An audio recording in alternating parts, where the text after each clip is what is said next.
So our subject tonight will be M&Ms. No, our subject tonight will be team life in the mission field, okay? Which I really don't believe in, so I don't know why I'm teaching it. Honestly, I have a hard time believing in team life. I just think it's body life.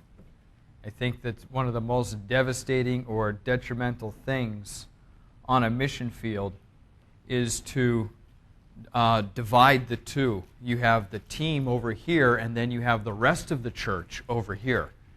You know, and there becomes this, well, I thought the team was doing that. It was like, you are the team. Well, I didn't know that. So, and then, or you have you have the foreigners over here, and you have the nationals over here. And it becomes very dangerous to have that division. What did Paul say? The middle wall of partition has been torn down. So it's no longer Jew or Gentile, foreigner or national, team and church. We are all one. So I really like to identify it and look at it and call it body life. You know, that's why preparation for team life. And there is a specific idea of a team when you are starting off in a pioneering work and you have nobody in a country. And I'll tell you, there is no greater fun than to be able to do that. To go to a country where you have no contacts and just start evangelizing on the street, meet some people, make some friends, and they become a part of you. And we're going to actually look at this process throughout the Scriptures here and how it takes place. So, Acts chapter 9, verse 1. And Paul, yet breathing out threatenings and slaughters against the disciples of the Lord, went to the high priest. It starts right here. It doesn't start... Oh, I actually read Paul, huh? Nobody ever accused me of reading correctly. It's Saul, okay? And it starts right here with disciples. Team life, if we can say it that way, starts with disciples. Verse 2, and desired of the high priest letters to Damascus for the synagogues, that Saul, if found any disciples on his way, whether they be men or women, he might bring them bound to Jerusalem. Okay? So your disciples are not just men. Your disciples are men and women. And they are not in Jerusalem. They are out of Jerusalem. They're in Damascus. They're spread abroad. Okay? This is the idea that we have of team. We have a church here in Baltimore. Okay? And in the church in Baltimore, there are many disciples. But then there are many other disciples that are scattered abroad for whatever reason. Okay? For whatever reason. Now, this particular reason happens to be because of persecution. Saul is trying to kill them. That's a good reason to go to the mission field. Okay? So what happens? Saul's trying to kill them. They go to the mission field. They find themselves on the mission field wherever they are. And many of us have found ourselves on mission fields for many different reasons. We've had people leave Baltimore and go to a place to take care of their parents because their parents were elderly and they had to take care of them. Okay? Where those disciples have gone is a mission field. Okay? You have had people who have left here and they've gone back to their native country. Where they have gone, that is a mission field. You have had people leave here actually and go because of career or job. Sometimes it's out of their control. They are part of the military, and the military says, now we're shipping you here. No, I don't feel like going. You don't have a choice, okay? So what happens? You're a disciple who finds yourself in the middle of Iraq somewhere, okay? You find yourself not just in the Middle East, you may find yourself in Korea or wherever it may be, and what happens is you are a disciple that is in that area. And this is what Paul says, listen, we used to have control of this group, in Jerusalem. We knew who they were, we knew where they were, and we controlled them. Well, at least we thought we controlled them. But now they are scattered abroad for whatever reason. And so what happens now is Paul says we need to try to get Saul, says we need to try to get control of them again. So we need to try to go out, lasso them up, corral them together, and bring them back into a place where we have control of them. And ultimately we know that that became impossible. Okay? Now, jump over with me to Acts chapter 11. Because between this Acts chapter 9 here, we find Paul getting converted, Paul beginning to preach, and God beginning to do a number of things in Acts chapter 10 with Gentiles being saved. Okay? Now we come to Acts chapter 11, and I want you to see here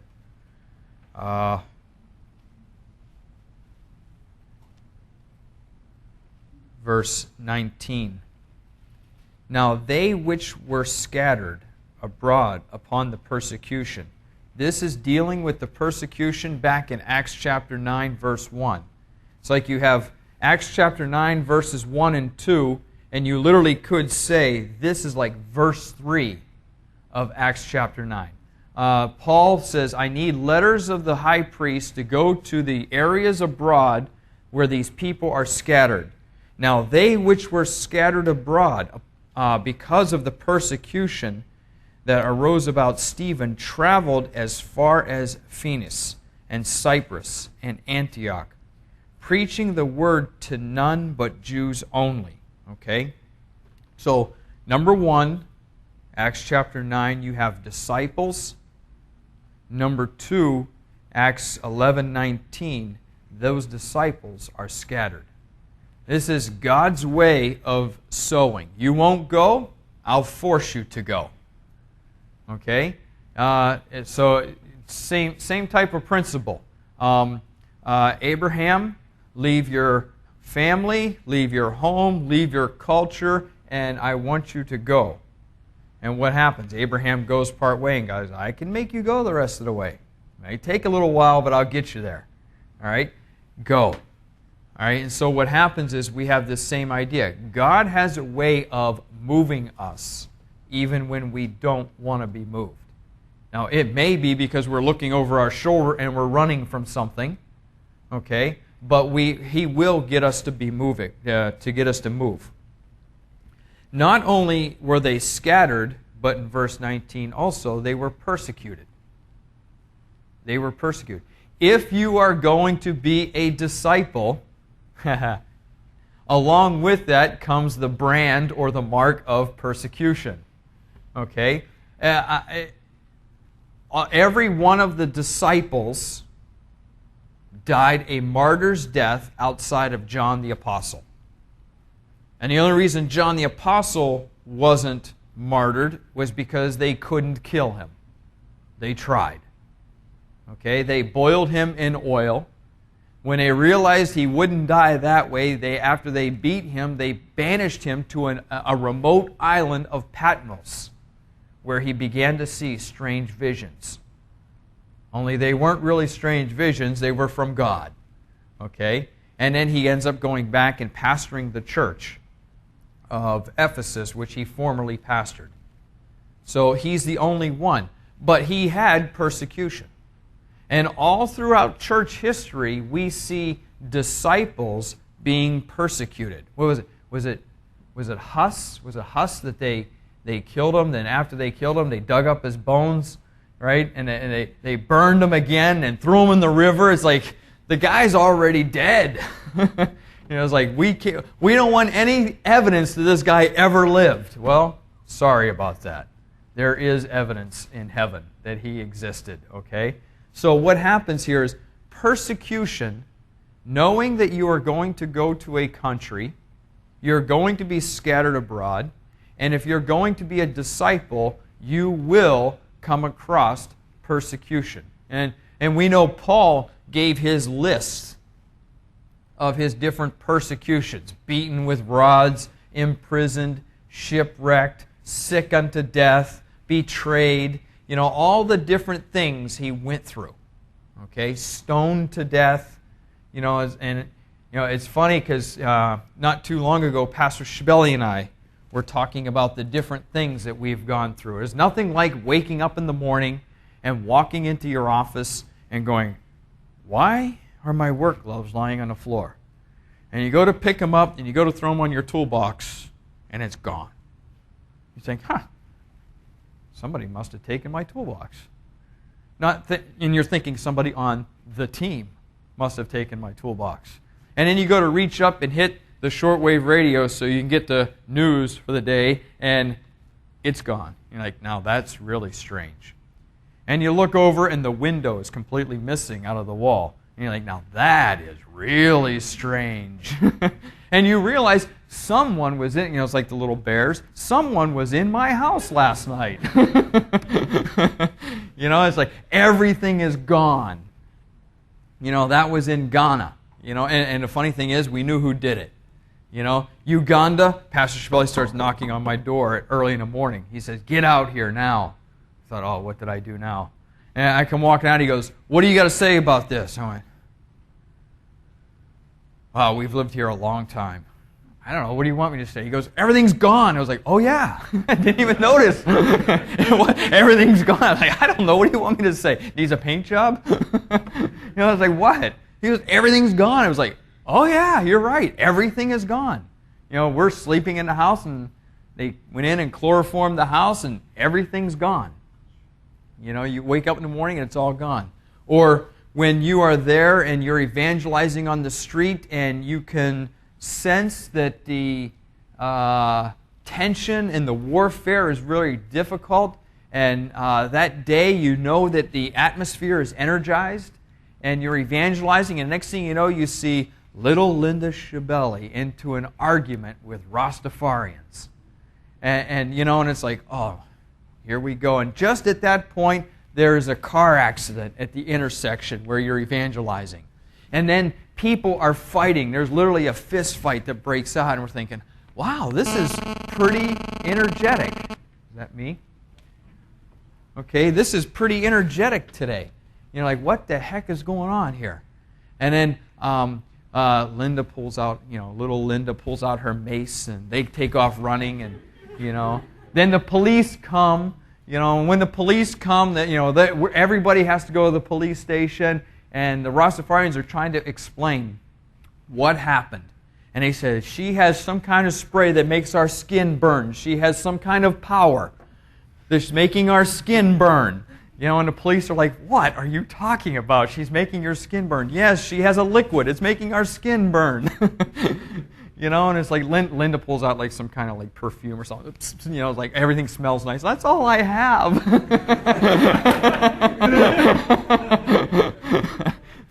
And finally, the commander at the police station was a woman. I said, let me ask you a question. If you are alone on the streets and you see these two men coming at you, and you're all alone, would you be a little bit afraid, and would you try to defend yourself any way you could? And the woman looked at me, she goes, you have a very good point. You two are detained, the rest of you are free to go. The next day, we're walking down the street, and you see all the people are, and it's like, what is going on? So I asked Pastor Daniel, who's coming for a convention for the first time this year. I asked Pastor Daniel, I says, what's everybody talking about? He's just laughing. He said, I'll tell you in a minute. We get up around the corner. I said, what's everybody talking about? He goes, everybody's pointing to Linda. I said, why? He goes, all they saw yesterday is Linda point. They didn't know she had the pepper spray in her hand. They just saw Linda point, and these two men jumped back. They said, that's the woman with the power of God in her finger. Persecution. But you can have fun with it, because now all I do is walk around with Linda and go, and everybody backed away immediately. That's the woman with the power of God. Persecution. You're going to be falsely accused. You're going to find yourself in situations where you disciple someone, you raise them up, you're ready to hand the church to them, and then for some odd, strange sensation, you feel like you have this knife in the middle of your back. Okay? They turn on you. They are attacking the ministry. And we did this. We raised up a man. We're ready to turn the ministry over to him. And we're in the pulpit, and next thing you know, the police come in, and we're getting arrested. And there's a charge brought against us for not properly training this person in the Bible, a free Bible college. And he's suing us for $20,000. And I started laughing. I said, this is a joke, right? So we had to countersue just so I didn't go to court. And then, but the whole thing turned around. Like I think it was like 8 or 9 years later. This guy calls me 2 years ago on the phone. He's lying in the hospital on his deathbed. And he calls up and he apologizes and he repents for everything. And then amazingly, God heals him. And last year he was at the conference in Uganda. You know, so what happens? You will go through these persecutions, but God will use them to change everything around. Paul gets stoned to death. They drag him out of the city. They think they are over with him. And what does God do? God gives him a revelation of the third heaven. And Paul wakes up with a little bit of a headache. And what does he do? He marches right back into the city and starts preaching again. And they're like, what do we got to do to get rid of this guy? It's persecution. You will go through it. Sometimes it's physical. Sometimes it is emotional. All the time it is spiritual. Okay? You will find yourself in prison. You will find yourself almost arrested. We're going. Pastor Shibeli. I don't know how. I think I've run him to the border to get out of a country twice now. As they are coming to arrest him, he called me on the phone and said, "You need to come and get me right now." And I was like, "Well, where are you going to be?" And he left the house where he was. He went to a hotel. He said, "Pick me up at this hotel." I was like, "What the heck are you doing at the hotel?" Whatever. Picked him up at the hotel. He goes, "I got to go now." He said, "I don't know why." He said, "God just woke me up and said, I need to get out of the country." As he had walked out of the house, out the back door, the police walked in the front door to arrest him. As we pulled out of the hotel, the police pulled into the hotel. And literally, it was a race to the border. And I guess they're immigration officers. They're standing there at the border where you have to sign your vehicle and everything like that. I drove right by them.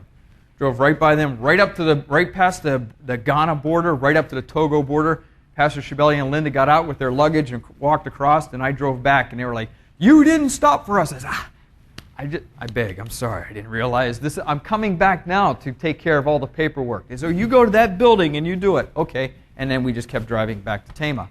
Never stopped again. Just don't listen to them. But it's like, it's persecution. These things will take place. But you know what? Who is behind it every time?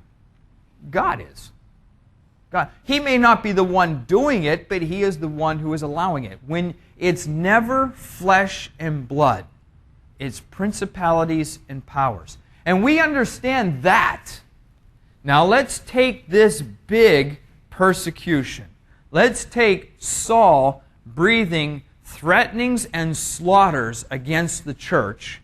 Let's take this idea of being imprisoned. Let's take Stephen being stoned to death. Let's take all these things with the church and let's boil it down to some very practical, realistic warfare that we will face in team life. I personally do not like team houses. Okay? I think they are a recipe for disaster. Now, I have seen them work. We have used them when you go into a new country. I think when we first went to Ghana, the first team to Ghana, I think we had 24 people on the team, counting children. The youngest one, I think, was 6 months. Okay? And then the oldest one was a single man. I think he was somewhere in the area of 55, 60 years old. And we had Pastor Shibeli and his 2 kids, Rich Mahoney, his three little girls. There was 4 of us, 5, 6, 7, 8 of us that were single. You had a newly married couple that was there. I mean, it was like, and we had all, and how about this? We had a guy knock on our door and said, "Hi, I'm from China." We're like, "What?" "Hi, yeah, Pastor Loftus sent me here to join you in Ghana and be trained in the Bible." The only problem was, even though he was from China, he was really from Central Africa Republic. So he spoke French, and he spoke English, and he spoke Chinese fluently. And he showed up knocking on our door. He also lived with us. We had no idea who he was. "Come on in. If Pastor Loftus sent you, it must be God. Come on in." And he lived with us. And we had a couple Ghanaians live with us. And I mean, it was like 24 people at one point. We had a main house. We turned a garage into a bedroom. We had a servant, like a little servant's quarters house in the back where a bunch of us were crammed into. Recipe for disaster. Because now you take that big warfare and you put it all inside of one house. I'll tell you what, you give me that warfare out there any day than 3 women in the kitchen all trying to cook one meal. That's not the way my mother taught me how to do it. It was like, oh boy, wow, unbelievable. I was just out of Bible college. I mean, it's like, I'd never seen anything like this in my life. You would have somebody do something, then another one would come right behind them and undo it and do it the way they wanted to do it. I was like, well, who did this? And they'd go back and change it again. It was like back and forth, back and forth. It's like, yes, can't even keep track anymore. It's like a volleyball match, back and forth. There was more warfare in that house than what we faced out on the street. It is a catastrophe. Now, can it work? Yes. Do I think it's a good idea? Not for long periods of time. You may need to do it initially to get things set up. And I remember Pastor Shibeli walked in one time, and we always had team meetings every morning, 6 o'clock prayer, every morning, 8 o'clock we watched an ABD or listened to a tape from Baltimore, or the whole team together. And I remember Pastor Billy walked in one day, okay, 8 o'clock team meeting. He goes, "Here's our meeting. Everybody find a new place to live." He goes, "This is my house for my family. Everybody else find a new place to live." Because you know why? If we don't, we're going to end up killing each other. It's not healthy at this point. It's coming to the point where you can't look at somebody or communicate to somebody without them getting reactionary. It's dangerous. Okay? So not only do you have persecution without, you have persecution within. Okay? And so and many people who have been on the mission field are sitting there shaking their heads. Yeah, we have seen this. And so what happens is we ended up actually spreading out. I think we ended up getting like 5 or 6 different houses in different places around the city. Actually 2 cities. And it worked out great. It was awesome because now people were free to live the way, especially the older single people, they could live the way they wanted to live. They didn't have to worry about anything. Then you had the families with children. They could raise their children without, they could discipline their children if their children needed to be disciplined without worrying about bothering anybody else in the house. Okay? And so you had a young married couple could be a young married couple without everybody else being around the house. Okay? So what happened is it became very healthy. But what you have here next is, look here, in verse 19, they which were scattered abroad upon the persecution that arose from Stephen traveled as far as Phoenix, Cyprus, Antioch, preaching the word, but none to Jews only. And this was preaching specifically to Jews. Okay? It was a specific people group. And what you may find when you go into an area, when you are scattered abroad and you start evangelizing, you may find yourself working among a specific tribe. You may find, it may not be your intention. We want to preach the gospel to everybody, but you may find yourself working amongst a specific nationality or a specific language group people. You may find yourself working among a specific group of people, whether it may be age-wise, okay, or a specific group of people that you have access to because of a job or because of some, whatever requirements are put upon you in that country. But it's a specific group. These people came from Jerusalem, and so they were preaching specifically to people who were Jewish. But then it says this in verse 20, "And some of them were men of Cyprus and Cyrene, which when they had come to Antioch spoke to the Grecians, preaching the Lord Jesus Christ." The word preaching in verse 19 and the word preaching in verse 20 are two different words. Two different words. One is you are specifically putting into a place. That's to the Jews. Preaching to the Grecians, you are spreading it. You're sowing it. You're just throwing it out there. Okay? And what happens is you will find that in team life or body life, people have a specific, maybe it might be a gender, they have a specific age group, they have a specific group of people that they are able to minister to. Okay, myself personally, when I was in Uganda, I enjoyed and I loved going to the prison. Now there was a group of people, Pastor Ronaldo and different ones, they enjoyed going to the university. Okay, there's other ones that we enjoyed going to the hospital. But all of us stood on the street corner and passed out tracts to anybody who passed by. Okay, we evangelized everybody, and what we found is we found a specific tribe that started coming to the church. That's who our major ministry was to. But we didn't limit it to those people. Anybody who came, whether they were Luo or Sudanese or from Congo or Rwanda, it didn't matter. They were more than welcome to come. This was confusing to most people in Christianity. Part of body life is you accept whoever comes. You don't really choose who's on your team. You let God choose who's on your team. People would ask us all the time, how'd you know you were supposed to go with Pastor Shibeli to Africa?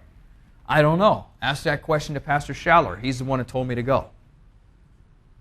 I went to Pastor Schaller and said, I believe God called me to Africa. We have no churches there. We have no teams there. I'm not ordained.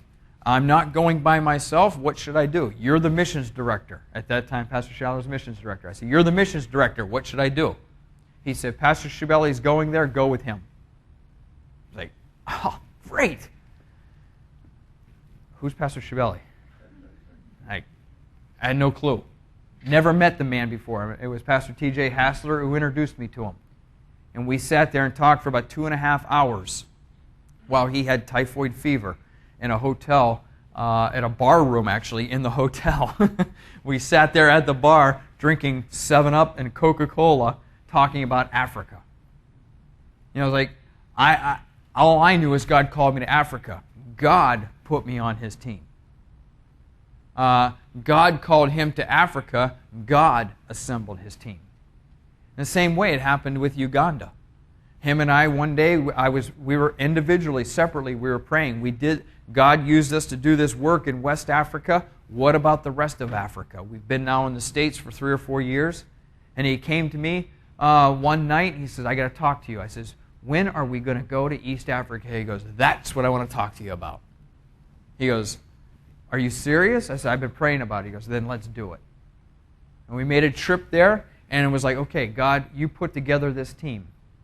And then Pastor Eugene's wife, before they got married, was able to go, and God started to put together a team. And so this is how team life operates. You get before God and let God put you where He wants you.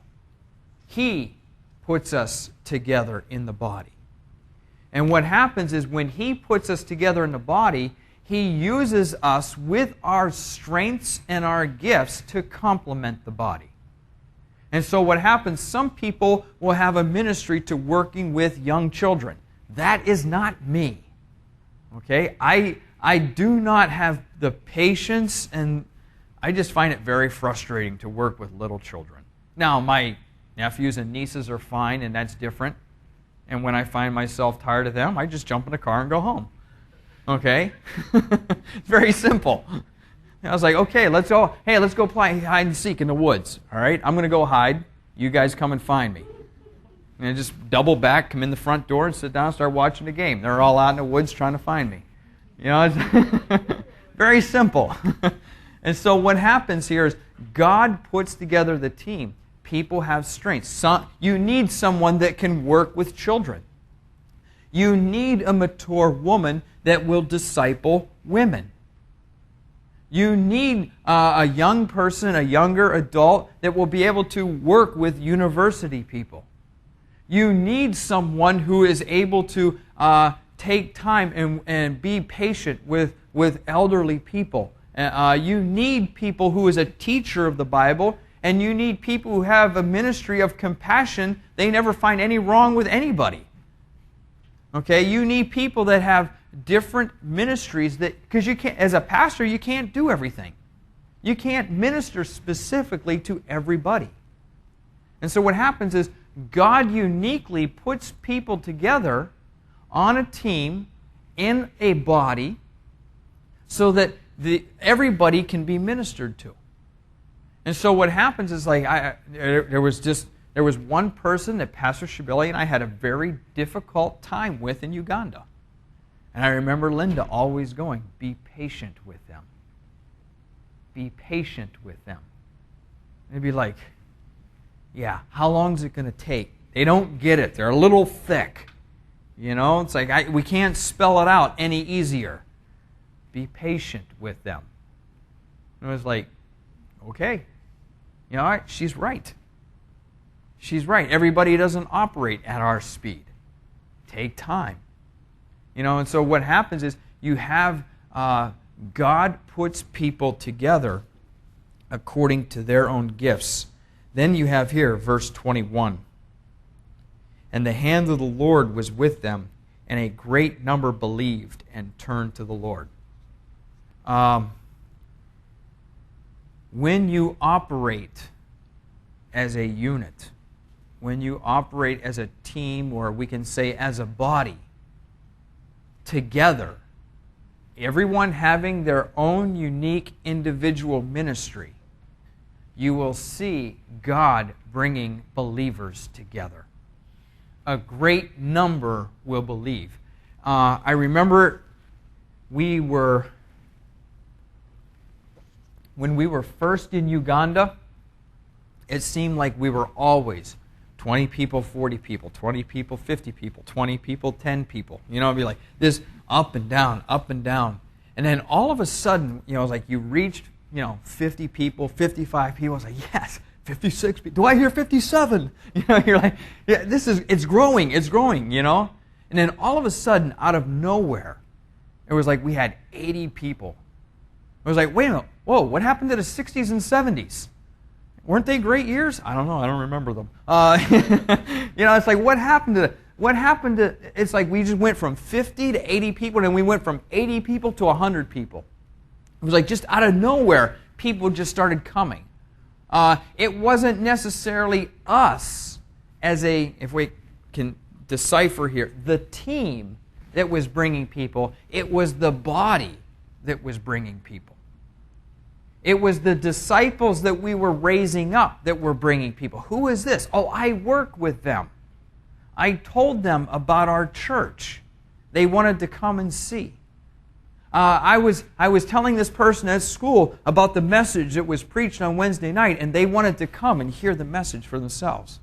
What's happened? The body now starts to bring people together. It's not just the leaders. It's not just the team. It's not just the foreigners. It's the body. Everybody working within their own gifts. And maybe not everybody in the church can come out and pass out tracts. I mean, we had a schedule where we evangelized. We literally evangelized 5 out of 7 days. And we evangelized 3-4 hours at a time. And it was like we did this a lot. And so what happened is people who were in the church couldn't come out because they had jobs. They couldn't come out every day or every night, and we understood that. But their evangelism was in a different form. They were bringing people who lived in their own house with them. They were bringing people they worked with or went to school with. They were bringing people that they talked to on the streets as they were waiting for the taxis to come by. And all of a sudden, there was a great number that believed and started coming. I mean, the Bible college literally went from 30 people to 150 people in a matter of months. It was like, what happened here? I mean, and now word was spreading not just among the unsaved, but it was spreading among the churches.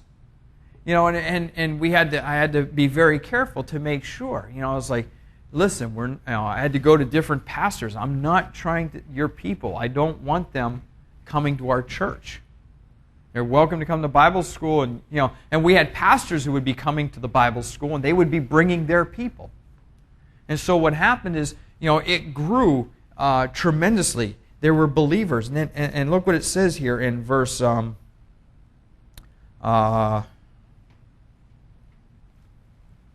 25. Actually, let's just read 22.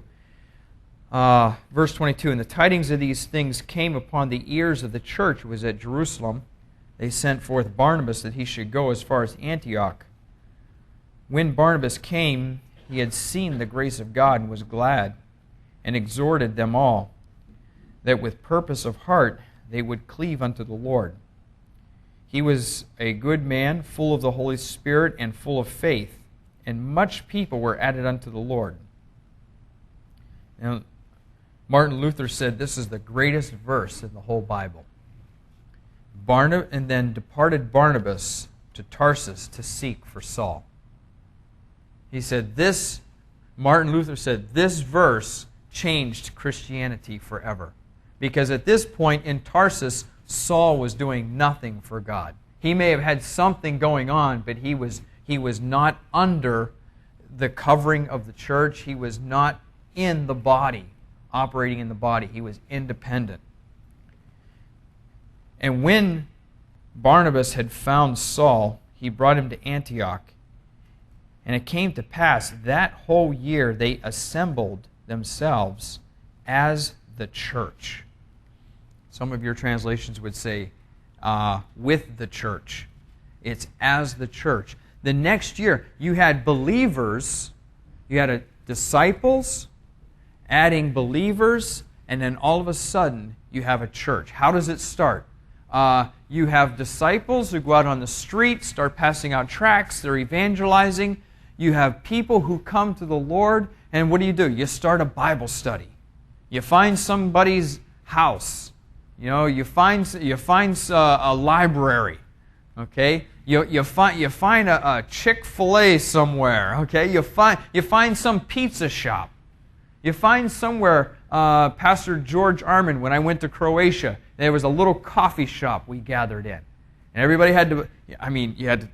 They served these little espresso coffees, and you had to try to make that coffee last for about 2 hours. And you would go. You had a Bible study every night with 3 or 4 people, sometimes 5 people that would show up. Now what happens? There's a church of 30 people there. Over the next year or 2 years or 3 years, it becomes organized and they began to assemble as a church. There is nothing greater than a pioneering work. It is awesome. To walk into a city, when we first went to Cumberland, to walk into the city and just look around and go, this is awesome. We are here in Cumberland. It's freezing cold. There's 15 inches of snow on the ground and not one person's on the street. We're going to have a church here. Right? And it's like, okay, the next week it's going to change. The next week you go there. Excellent. It has changed. It's colder and now there's 24 inches of snow and there's still not one person on the street. But it's changed. And you go there and you start evangelizing. You start meeting people. You get kicked out of one building. You get kicked out of another building. You get yelled at by one person. And the next thing you know, you start meeting people individually, one by one. And then there's somebody who says, hey, I want a Bible study in my basement. I open up my basement, come and do a Bible study. The government says, what do they call it? The Chamber of Commerce out there says, listen, we have, what do they call them? Singing things that take place in their gazebo area during the summertime, during their little festivals on the weekends. They said from one band to another band, there's like 15 minutes of free time in between. They says, you're asking for a permit about doing mime. You're asking about a permit for doing sketchboard. Well, yeah, we'll give you the permit. You can do that anywhere, but would you like to do it in between in front of everybody at the gazebo? Do your mime then and then preach to everybody? I'm going to have to get back to you and pray about that one. Okay, sure. Yeah, we'll do it.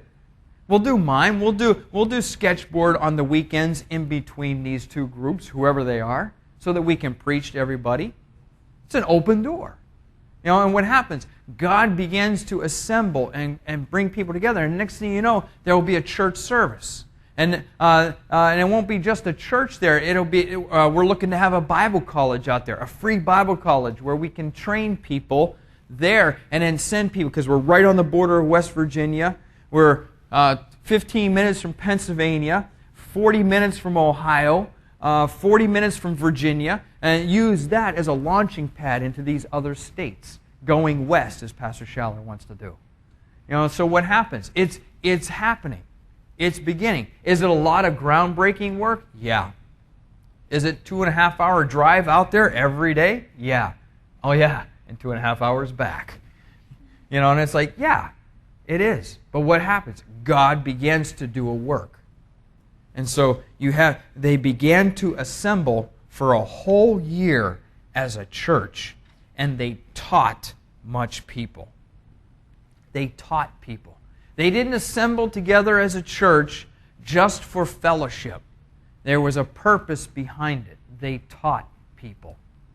They taught people how to think. They taught people how to live. They taught people the Scriptures. They taught people who God was. They taught people how to hear from God.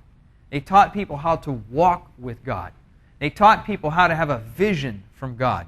They taught people how to evangelize. They taught people how to disciple by discipling them.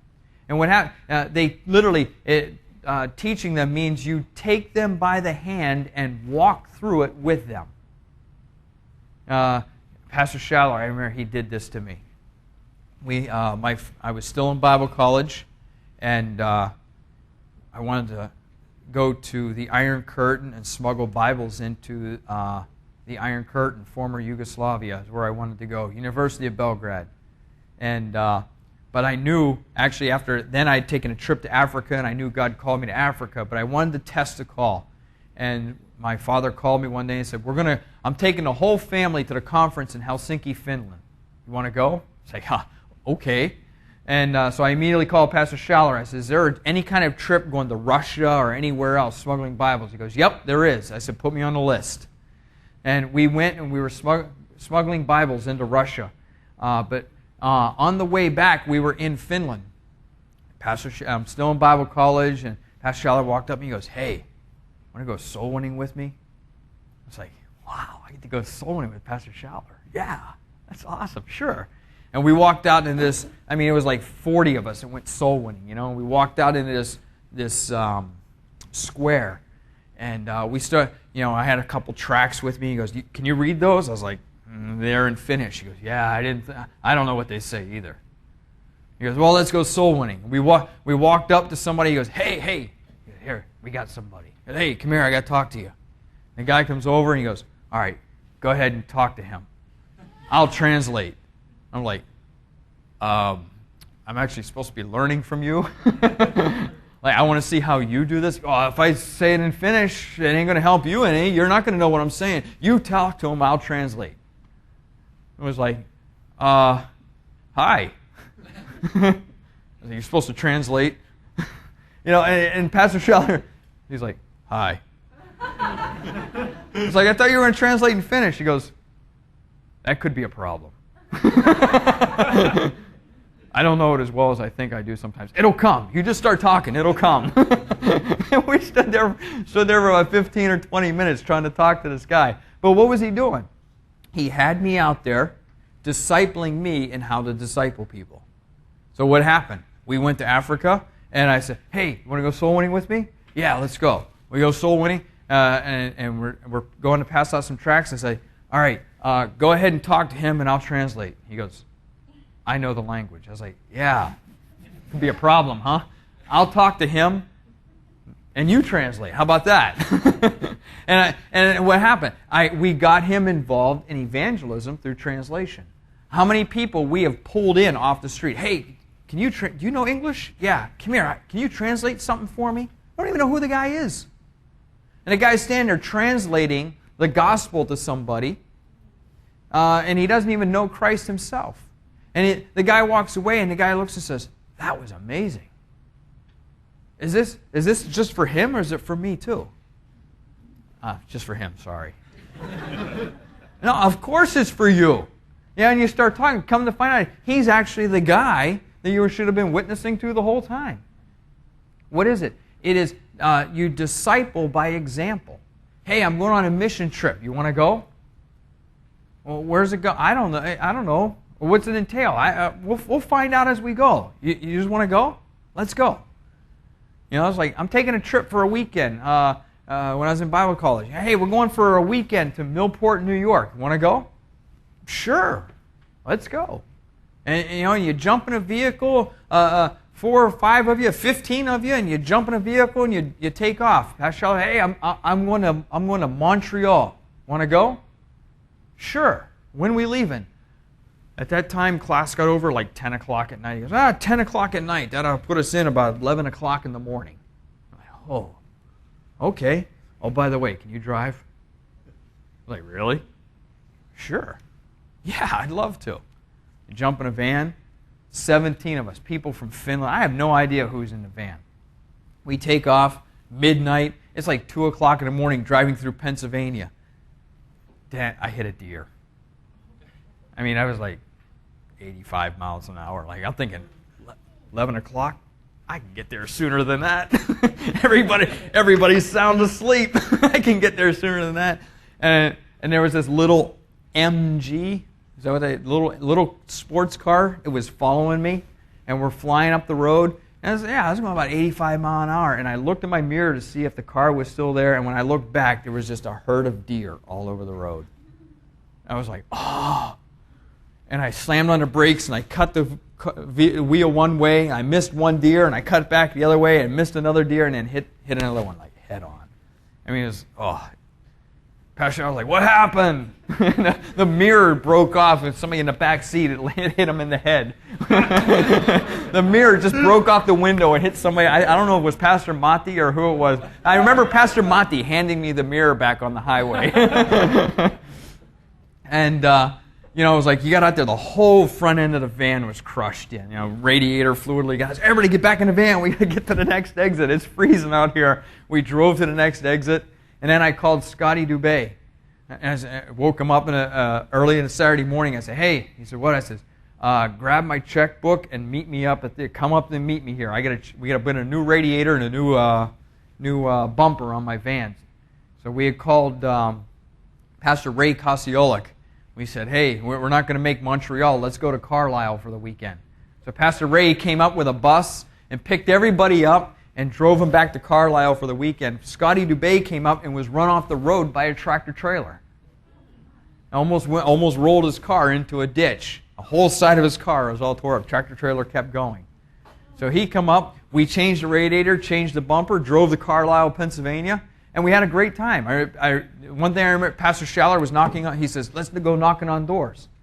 And he's knocking on a door, he goes, I'm tired of this. I was like, it's the first door. And he knocks on like 8 doors in a row and then stands back and stands in the middle of the street. Now, 1 minute. Wait. Hi. Hey, we're here to tell you about Jesus. He's got 8 people standing in their doorway. He's talking to 8 people at one time. He goes, hey, we're here to tell you about Jesus. I'm like, I can't believe he's doing this. Cars are coming down, going around them on the road. He's standing in the middle of the road preaching a message to them. And I was like, wow, you can do this? This is cool. This is awesome. We didn't make Montreal, but we had a great time in Carlisle, Pennsylvania. And so you have this idea that church and discipleship, it's like they were. What happens is the church. If you make the church, if you teach the church, they become disciples. The disciples began to teach other disciples. This is what this ministry has been built upon. Pastor Stevens knocking on doors, evangelizing, starting a church, teaching the people, making disciples. And then what has happened? The disciples that he made began to make disciples.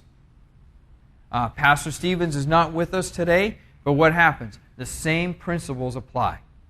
Pastor Schaller's making disciples. Those of us who have been discipled by Pastor Schaller and Pastor Schibelli, we want to make disciples so that one day you guys can be spread abroad, scattered abroad.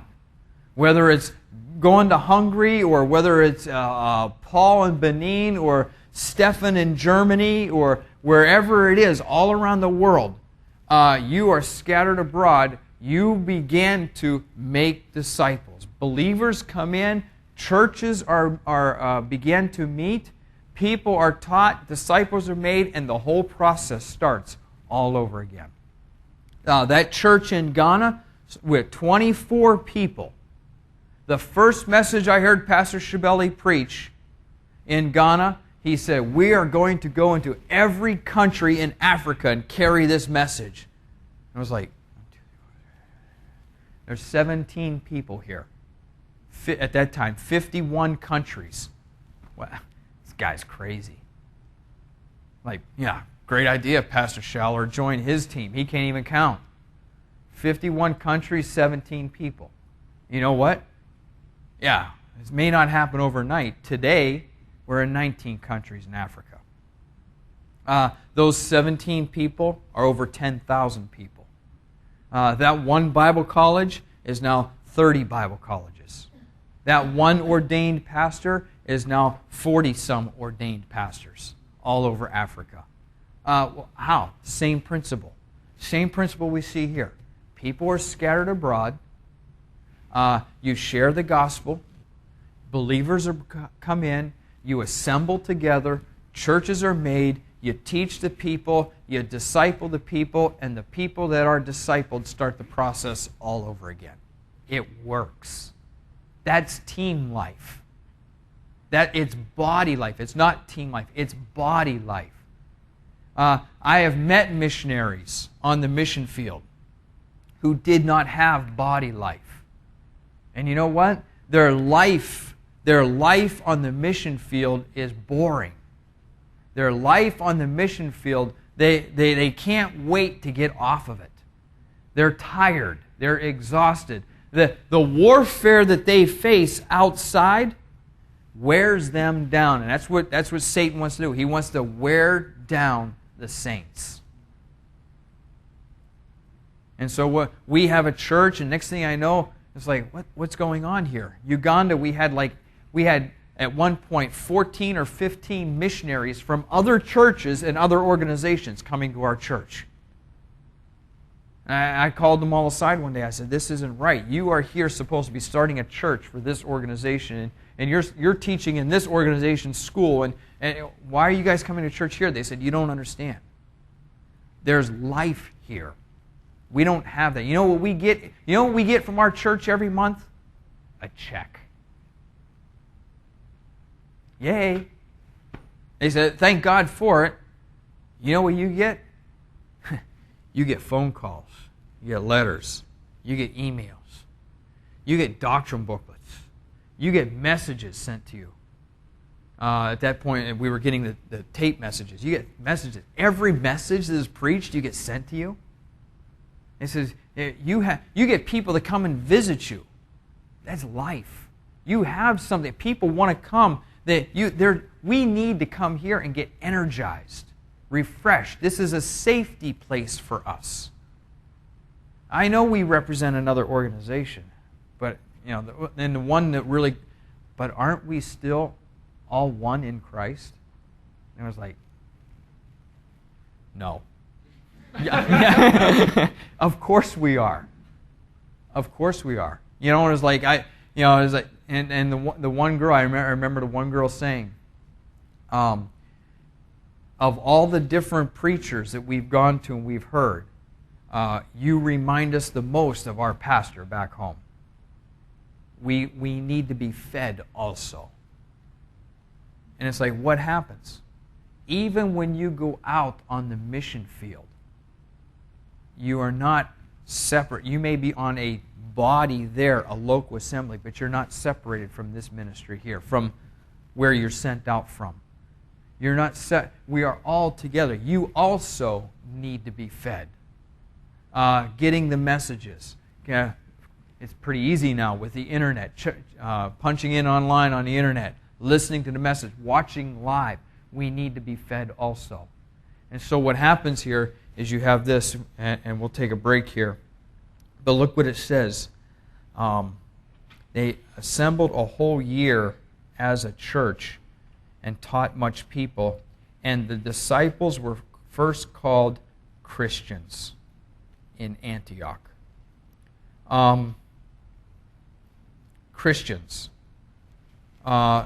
Derogatory term. And we know Christians today, we're all Christians. Christians was the name given to believers by the world. God called them believers. The world called them Christians. We see it also in 1 Peter 4:16. Christians, we become known by the world. Jesus I knew, and Paul I knew, and all you Christians we know. You know, it's like we stand out. We stand out. And what happens is, it's like when we were up in Lenox, we stood out. We had our own name. Beakers. we had our own name. Oh, look at that. Remember that? You Beakers. Remember? You Beakers. You always come up here and tell us about God. Yeah, isn't it fun? They were so angry with us until we left. Until we left. Would talk to some of them after we left, and they were like, you don't understand. When that church and that ministry left, this whole place went into an economic collapse. Because everybody that had it, every job that nobody wanted, the Bible college students had. And when the Bible college students left, nobody wanted those jobs. There was nobody at McDonald's to serve us. Nobody wanted that job. There was nobody that would wash dishes in a restaurant. There was nobody that would pump gas at the gas station, because it was like they were paying people astronomical amounts of money to do menial task jobs, because we were the ones who kept that economic system flowing up there. All of a sudden, we became loved by everybody, but it was too late. It wasn't us we wanted you to love. It was Christ. It was Christ. And so what happens here is they became known. The world. The world recognized who they were. Whether they wanted to avoid it, it wasn't so much persecution as much as it was a verbal assault. What oftentimes becomes worse than physical persecution is just the verbal assault, the damage that a tongue can do. And so you have these people became Christians. And then ultimately, if you look over in chapter 13, verse 1. Now, there were in the church, it was in Antioch, certain prophets and teachers, Barnabas and Simon, it was called Niger, Lucius of Cyrene, Menan, which had been brought up with Herod the Tetrarch, and Saul. As they ministered to the Lord and fasted, the Holy Spirit said, separate unto me Barnabas and Saul for the work whereunto I have called them. And when they had fasted and prayed, they laid their hands on them and sent them away. This body, this team, now begins to send a body or a team. Missionaries are sent out. Barnabas was sent there by the church in Jerusalem. Now, the church in Antioch is sending Barnabas out as a missionary. This is awesome when this happens. This is the way it's supposed to happen. The church in Baltimore sends Pastor Schaller to Finland as a missionary. He teaches and trains national Finnish men, and then he leaves. And guess what the Finnish churches do? They send missionaries out from Finland. Pastor Schaller goes to Hungary. He teaches and he trains national men and gives them the work, and he leaves, and they send national men out as missionaries. Pastor Shibeli goes to Ghana. We go to Uganda. This is Pastor Stan down in Peru. He is sent out by Baltimore to Lima, Peru. A church is established, and Justin Schaller goes to Lima, Peru. And then what does Lima, Peru do? They send Justin Schaller up to, was it Trujillo? They send him to Trujillo. It is a process of sending out. Having a church without sending people out of that church is a failure. It's missed its mark. The purpose for planting that church is to be able to teach and train the nationals and send them out even farther. The purpose is not as a missionary to go to that church and be there for 20 years. That is very rare. You go there, you teach and train the nationals, and you leave. And let God breathe upon them, and let God use them to raise up their men and send them out. Most of our works where people have stayed in countries for extended periods of time have ended up collapsing. We were trained, when I came into the ministry, we were trained by Pastor Stevens. You train nationals, and then you get out and let the nationals go with it. It works. We have seen it. We have seen it. Doesn't mean that God can't keep someone in a country for a long period of time. In the sovereignty of God, He can. In most cases, it doesn't work. Paul gets there, and what happens? Paul and Barnabas come, and who are the first missionaries to leave Antioch? Paul and Barnabas. Come, teach, train the nationals, and then go out.